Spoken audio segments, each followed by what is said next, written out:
Welcome back to Lynn's Homestead. Today, we're going to put the transmission back in the truck. So, stick with me.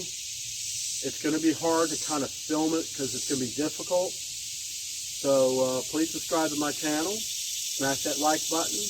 Leave a comment. Let's get started.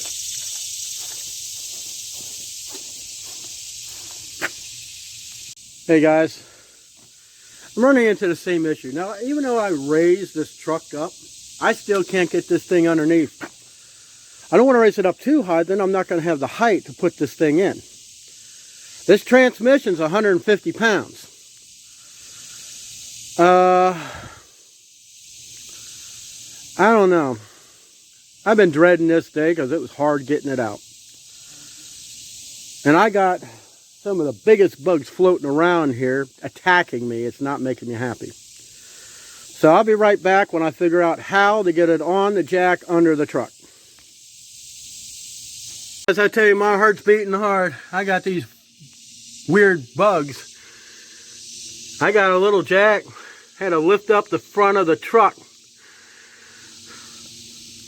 very far just to get the jack underneath the frame. See the transmission right there. Okay. I'm going to have to lower this truck down very slowly, so I'll make sure I have enough room to raise that thing up into place. Well, that took 45 minutes just to get the transmission under the truck. Now I'm going to try to set my tripod up best I can. I got what looks like locusts floating around me. I mean, it's heavy, like birds. Okay, you see what I got to work with here. It's very tight. I'm going to do the best I can. I'm going to have to really be paying attention upon how this thing goes in. So I can't hold the phone and video the thing at the same time. Okay. I need to put some lubricant on the end of the input shaft. I forgot to do it in the pilot bushing, but it'll be alright. Okay, I'm part way in. I got it in gear so I can spin the output shaft to try to get it in through the clutch.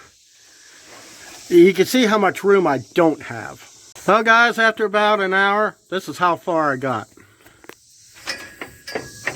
It feels like it's in the splines.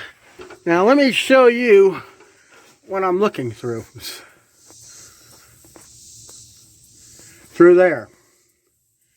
That's all I got to look at. I mean, I can't see anything in here. Cross member is right in the way. So, I don't know how long it's going to take. Hey guys, 3 hours later, and a broken back, I finally got the thing bolted up. I am never, ever going to do this again. As a mechanic, for me to say that breaks my heart. But this was the worst clutch job I've ever done in my life. Okay. Got the shifter. I think it's hooked up. Clips. I don't understand why they made them like that. Up in here, reverse switch wire that I had to repair. It's right there. The only thing left to do is hook up the clutch and adjust it, but I may do that another day. I don't want to make this video too long. So anyways, that's it for this video. I'm still under the truck. I'm whooped. It took many hours. Something that should only have taken an hour to put that thing in. I had to use the bolts to draw the transmission into the pilot bushing. I don't know why it's so stiff. It wasn't that stiff when I installed it. But you know, some things happen. So, I hope you enjoyed the video, and I hope to see you next time here on Lynn's Homestead. Welcome, come by.